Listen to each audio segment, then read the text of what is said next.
So this is my website, Chuparosa Films. If you want to click on any of those and learn more about other films, some of them lead you to their own distinct website. It's a pretty basic website there. I thought today I'd just talk a little bit about some earlier works that I think are part of the dialogue I've been having around gender and representation in my own work, and how I, came to body parts and the influences of each of these on each other. So I should also say that I grew up in Los Angeles. That's pretty pixelated, but and that's right, the home of Hollywood. So it's, when you grow up in Los Angeles, it's sort of like even if you don't have a lot of interaction with Hollywood, it's still kind of ever present, omnipresent. And other aspects of this kind of plastic culture are also in your face growing up there. When I was growing up, Angeline was this woman who was literally just known for driving around in a pink Corvette and having billboards with her name on them. And she didn't do much else, as far as I know. She's still around, and I've seen her recently. But it has this mix of like industry, working class, service industry class, and very diverse, obviously. And with these kind of billboards that loom large. And for me, I found it confusing as a young girl and, growing into a woman. And I think it just really influenced my perspective and desire to push back.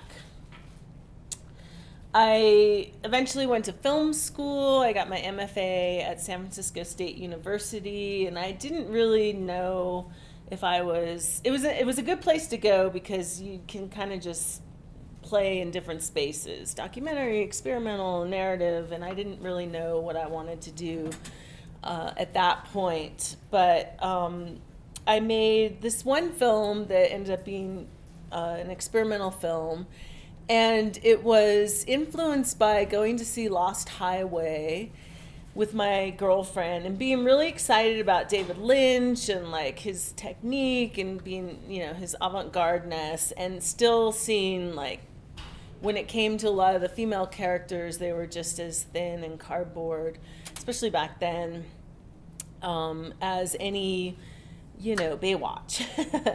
And we were kind of joking, like, what do we do with that? Where do we put it? Or how do we respond and react? And we joked in this particular film that she might as well be a blow-up doll, just voicing opinions, because there was something so superficial to us about her kind of being this foil for the other characters, and her body being on display, and in her body really being used to just shock, right? And so this led us to make a film with a blow-up doll, a very short film, and it was also a process for us of discovery that I think led to some interesting ways of working in film. We wanted to do this in 16 millimeters. So we had our Bolex, and we were really fond of the Bolex and the crank and everything. And we went to the sex shop looking for casting, right? And that in and itself was a whole just eye-opening experience, and where we really began to shift our interest, and it was more about sort of caring for the girls and the packages and the dolls, and this interesting mix of, play, like girls playing with dolls and wanting to sort of rescue and give the doll, in this case her name was Jessica, a different existence, a new life, and this real protective and horrifying experience that we had. She was like in plastic. This is a picture of her in the box. You can kind of see the plastic sheen, and like, yes, the mouth is open for obvious reasons, but it's also the scream, right? And everything, like, it was just so striking to us, all these aspects of it.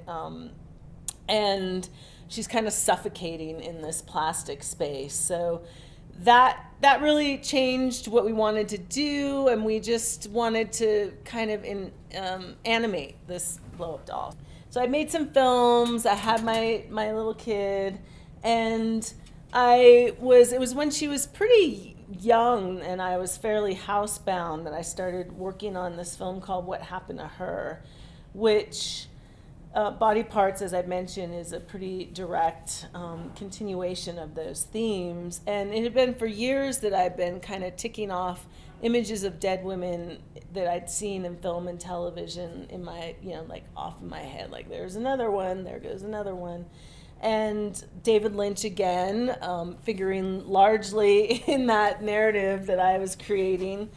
And so one thing that I'll just mention that I thought was, I don't know why it worked out this way, but it just did. I was really working with the imagery for a long time, and I did the interview, and they were sort of separate for a long time because I didn't know quite how to merge them. And the archival clips have a lot of sound up, we call it, like you hear the sound play out, and I was really interested in that overlapping and those meta narratives that I was creating.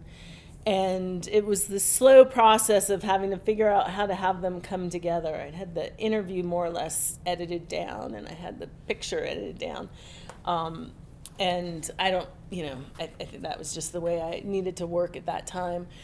But in terms of working with the clips, the culling was a big part of it, and that was similar with Body Parts. So I can't say this is the best way to work, but this is how I needed to kind of see how they were speaking to each other. And I did this, what I call categorization, sorry, can't say that today, where you can kind of read some of them here, images submerged, in earth, in trunks, in home, bed, crime scenes. And then these morgue scenes.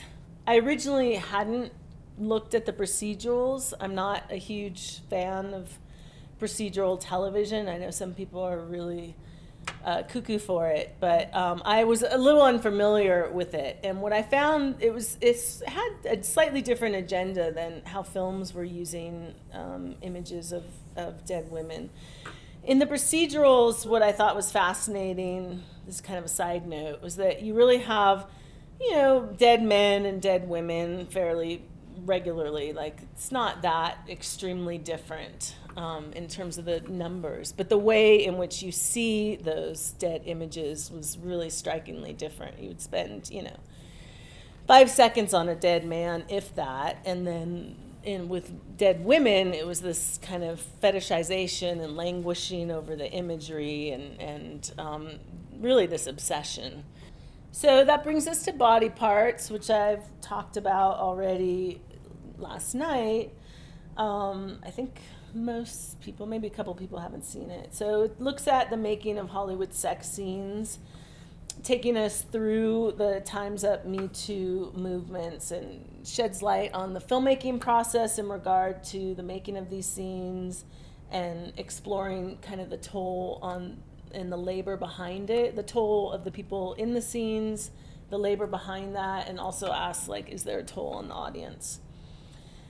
There's a bit of a historical through line where we're looking at a legacy of exploitation and, you could say ingenuity that has shaped our entertainment industry and its audiences. And ultimately thinking about, is there an authentic, ethical vision of female sexuality that can be conveyed in this visual culture that we're steeped in?